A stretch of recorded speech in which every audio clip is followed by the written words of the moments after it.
Hey y'all, welcome. Time for change, dropping gems on this great Tuesday. I just want to say thank you for tuning in to all of the shows. I know now that you feel a little bit more equipped to even be thinking about this moolah, baby. Hey, I know. So I'm excited for you to be a good change agent and adapt all of these principles and different psychological perspectives of business to help you move forward. Welcome to the show. If you don't know me, my name is Tanya Ridley, LPCCRCCESP. So yeah, look it up, okay? And if you don't know, like, I have been going from episode 1 on the psychological perspectives.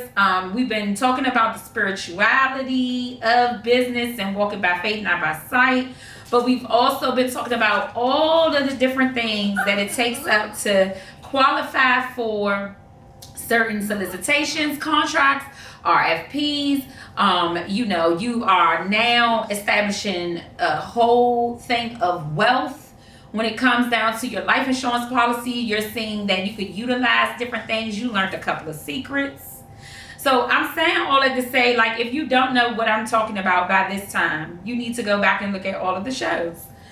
Time for Change Consulting dropped, and I have started shows at the beginning of this year.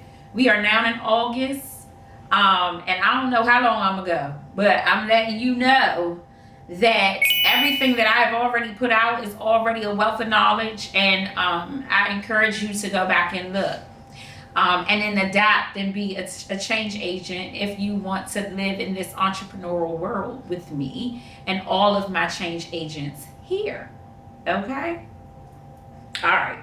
So last time when we talked about a whole lot of different things with the accounting and the bookkeeping and getting the award. Like, what does it look like after you get the award? What are you going to do after you get the award? We talked about the L's. We talked about the gains. So just making sure, and if you watch the show, you'll know what I'm talking about. Just making sure that you are paying attention to what you're putting out there versus what is going to come back in. So it's going to be so important for you to focus on that, okay? All right. So let's talk. We talked a little bit also about the organizational chart. And we talked about the organizational chart because it's so important for you to say, hey, is this solicitation, remember the triangle? Is this solicitation, is this like me over top of multiple people? Or is this me and just one other person? Or is this, like, what does this look like for my company or for my agency right after I get awarded? Okay, so that's what we talked about. So in that, you have to exude leadership skills. You have to exude a personality that you adapt to for your business. Because Tanya Ridley in business, I'm fortunate that I can authentically be myself in business, but a lot of people, some people see other sides of me and what I might present, right, to other people, because I am from Southeast. I can talk to the people in a different way, and then I can present myself in the commission, and I can do that a different way.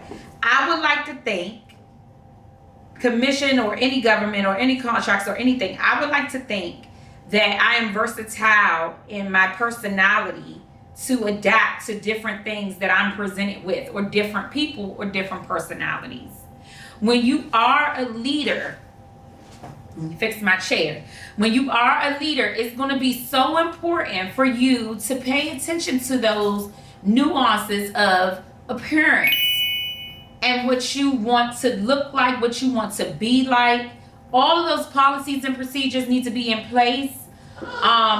What does it look like for anybody that's going to work for you? It's going to be so important for you to know that, okay? Like we talked about in the grants and the solicitations, those grants and those solicitations are going to get spelled out things like drug tests or, your hiring practices or your hiring procedures and what a person requires. Remember, we talked in that grant episode when we talked about all of the appendices and what it comes at the end, like the person's license or the person's this or the person's that. All of those things they have to be applicable thereafter you roll out your grant. You have to exude the leadership that you need inside your company. So as a CEO, right, you are the leader, but you have to exude that leadership qualities and personalities, and they have to be a reflection of you and your company. So when I'm interviewing people and when I'm hiring people or even interviewing people, I'm going to just go back to that. I say, what makes you unique, elite, and different from the rest? What makes you unique and elite and different from the rest? Because that's what we are. But when you come into our agency, right? What do you bring? What do you look like? Some people say things like culture. Some people say things like, I'm homosexual. Some people say things like, I love working with the LGBT community. Some people say things like, oh, well, I like working with old people. And they'll say, oh, well, I'm bilingual. Right? And so they give me those unique facts about them. Sorry, y'all, my dog is bothering me. But they give me unique facts about them. And because they give me those unique facts, right, it helps me to shape the personality of the company and what we're going to deliver. I'm always going to be unique, elite, and different from the rest, but I'm always going to be versatile in that I could present this way and present that way. I could talk to the students this way. I could talk to my staff this way. It's going to be very important for you to develop that type of style in your interview process because you have to do smart hiring. You have to know that if you are in a dedication agency, the person who you're interviewing need to be just as dedicated as you. The person who is signing up to be your partner in crime is going to have to deliver what's necessary because they're your antlers. They're going to be below you. Now, back in the day, like I told you before in the other show, like it was me and one other person working and going into shelters and stuff like that. It didn't bother me as much because it was me, because I knew that I was going to hit the ground running and everything that I wrote in the proposal, it was going to rock, right? Because I knew, I was like, it's Tanya Brittany doing it, so I'm going to rock this out. I don't care what nobody got to say. It's going to be me.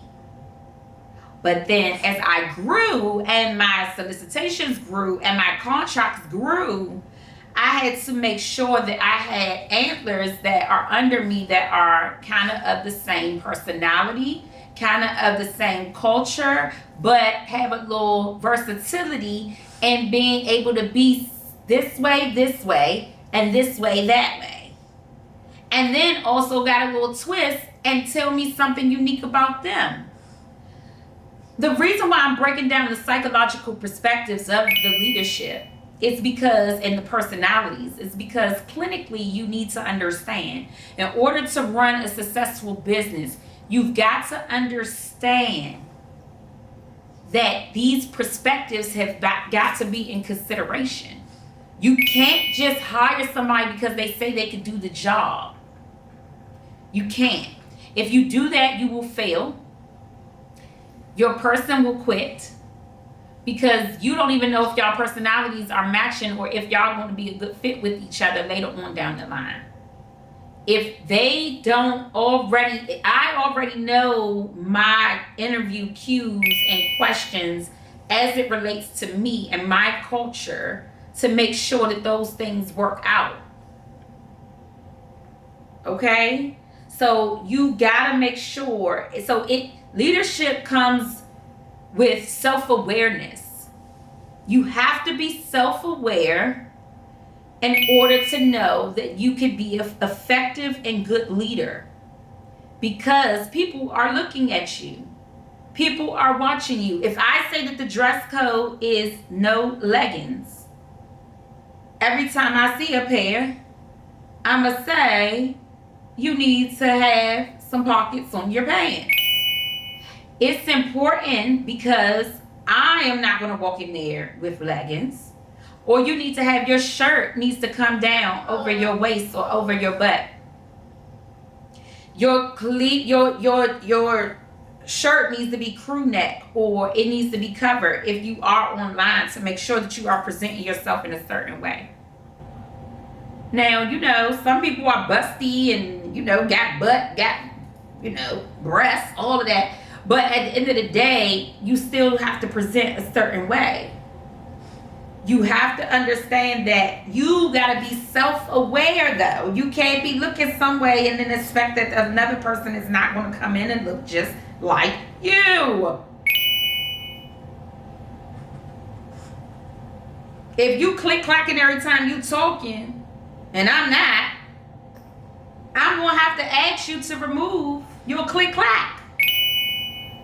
Because I need to make sure that when you present beyond me in a Time for Change t-shirt, that you are not click-clacking and talking to people, because they're looking at you like, what is that for? Why does she have that? Why does he have that? What is that for? So being self-aware is very important. It's very important. I know I have teeth gems. I know I have hair color. I know that I am very shapely. So my scrubs and all of my stuff has to fit a certain way. I know that I tell people not to have their toes out at my school because I have metal steps. So am I going to walk in there with flip-flops or sandals? No. Never have. Never will. You have to be self-aware. Personality kind of frames the framework of how you work with people. A lot of people try to ignore, like, oh, she an introvert. Oh, she an extrovert. Oh, she this and she that. No, you need to pay attention to that.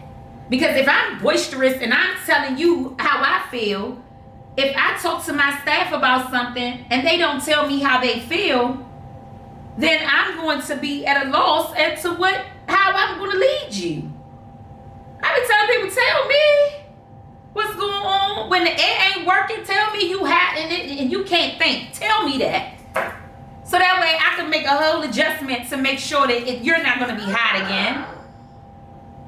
It's going to be so important for those little things, your personality. So I need a person. So I would ask that question in the interview. I would say, hey, how well do you communicate to your supervisor? What are some of the things that you've communicated before in the past to your supervisor? Because God daggone it, I need you to communicate with me. I need you to tell me. I can't assume. Some supervisors don't mind assuming. They'll shove something down your throat and say, do it this way. And that's it. That's all. Me, I have a working relationship personality. I want to hear certain things. I want to know what's going on. So it's going to be very important for you to get that. Okay? We will talk about personality and how we could dive up into that, because it is a clinician's perspective to business. And I want to make sure that you are aware of your personality and different things like that before you even jump into the hiring and everything. Is so important.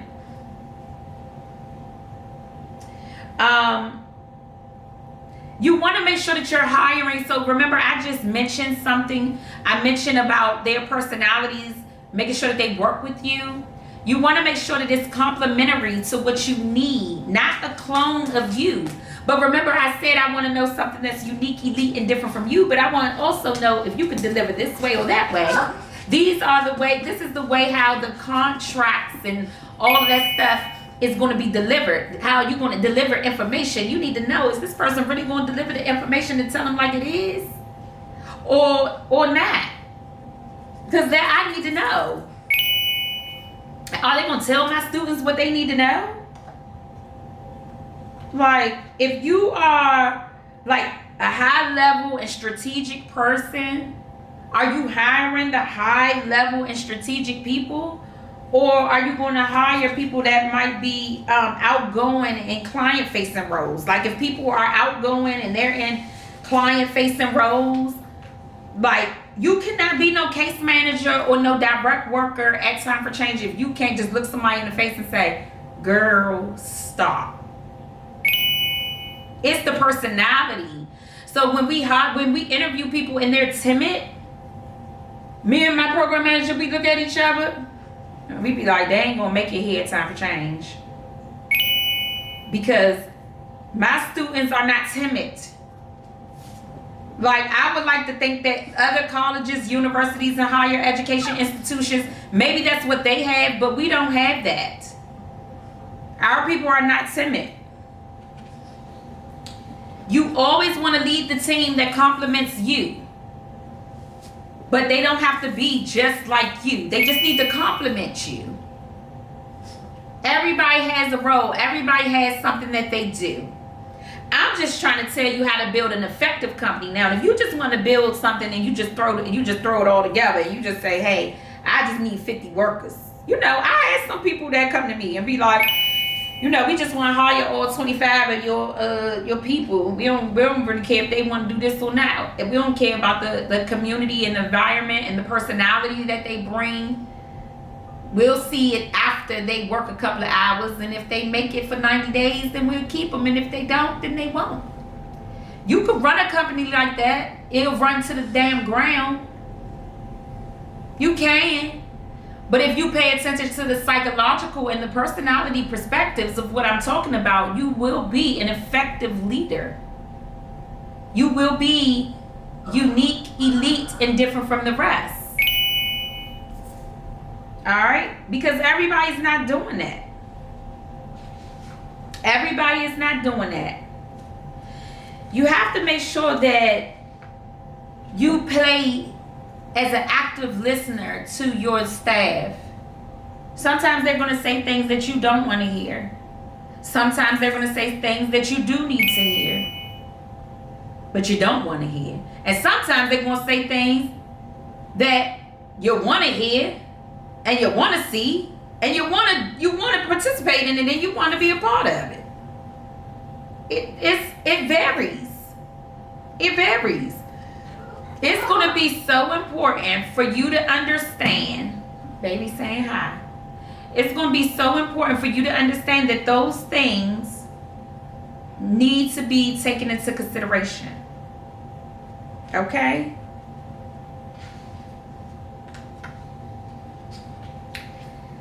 All right. So, when you are thinking about your personality, it's going to be so important to think about and be self-aware and know, like, hey, I am this person. I'm so creative. I'm so open. But when your staff come to you and they're creative and they're open, you got to be open to that as well. You got to be open to that as well. You got to listen. You got to see if you're adaptable just as much as they're adaptable, because it's not about your staff. It's about you. Remember, the first bullet was self-awareness. Having an active listening ear doesn't make you weak. It makes you stronger. I tell people all the time, humiliate me so that I can know more. Humiliate me so that I can know more, so that I can help more people. It's no different from when you are actively listening to your staff. Your staff, believe it or not, will give you the feedback from the ground that is like no other. They know a little bit more than what you know, and that is important. That's important. It's okay for that to be the case. All right? Making sure that you're exuding a sense of conscientiousness. Like, paying attention to the big things, the small things, the little things as a leader is so important. You have to have all of these things from your personality that comes from other people. Your personality stuff that I'm talking about, some people are going to score high, some people are going to score low, some people are going to be all over the place. When you are a leader, you're a good leader when you're well-rounded in your scores, where you hit every single thing on a personality. Now, personally, it ain't gonna be that way. Personally, Tanya really is gonna tell you like it is, go off and be like, all right, you thought I was yelling? I wasn't yelling. But all right. It's gonna be, yeah, because sometimes personally, when you're going through stuff, it's okay to every now and then lose self-awareness, and then somebody gonna bring you back to your ground. But as a leader, you cannot let them get you out of your skin. You have got to touch every single perspective of personalities and be open and be an active listener to get the feedback necessary for you. I ain't telling you no bad stuff. All right? So I want you to know that all of this plays a part when you do performance reviews, when you look into stuff, and you gotta, see if this is good, if this is bad, in your email etiquette. I could do a whole class on email etiquette. Because I myself, when I work for the government, the government, you that's where you learn. You send this, send that, send this, send that. But then you realize that it has to be a certain structure, and you have to exude a certain amount of respect for the person that's over the computer. And I used to think, this is crazy that you interpreted this way. I used to just go off like, wow, it doesn't matter. I didn't mean it that way. No, you can't say that as a leader. You have got to craft your responses in such a way that has no emotion, that's straight to the fact, no back and forth, and understood clearly. Okay? Because you can ask a question that's going to get people upset, but that doesn't mean that the upsetness has to be displayed into your email. But before, for me, it did. You want to make sure that you carry yourself with a sense of poise, a sense of class, so that you can have the people under you work the same way, or the people that work for you work the same way.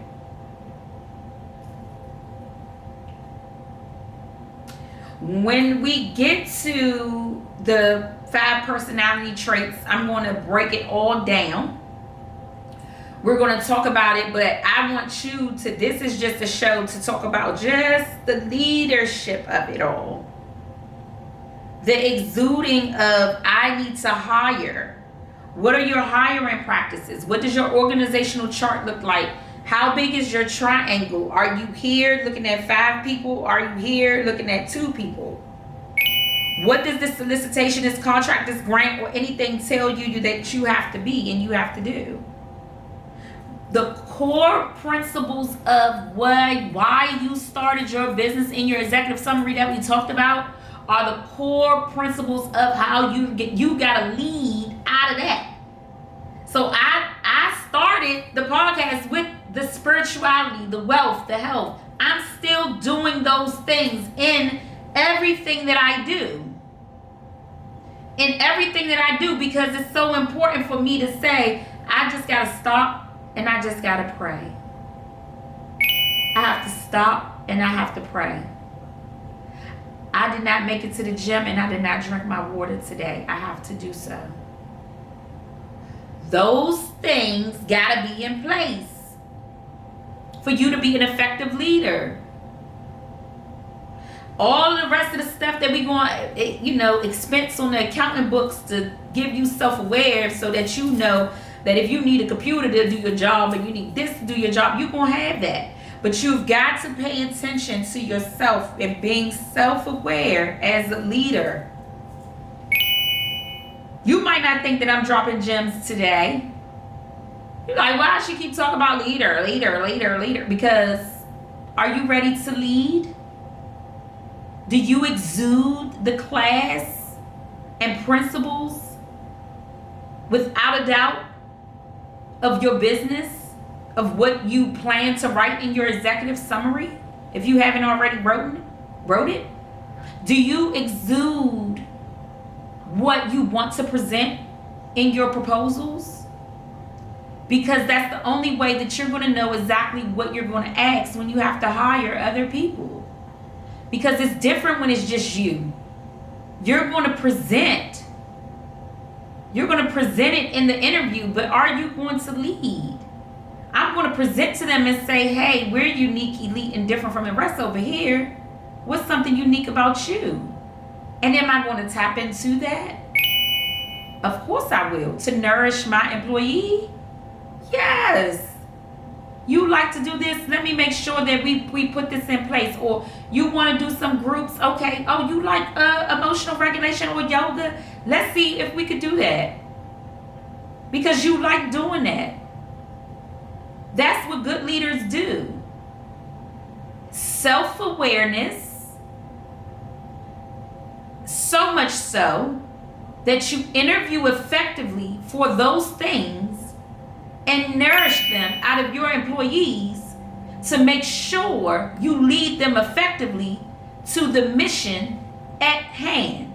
Whatever the mission is, whatever the purpose is, we talked about that. Don't just write a whole bunch of monarchy and think like, oh, it's going to be okay. Like, we're all going to be able to do this. No, certain people and certain types of people are going to be able to do certain types of things. It's just, that's why you interview.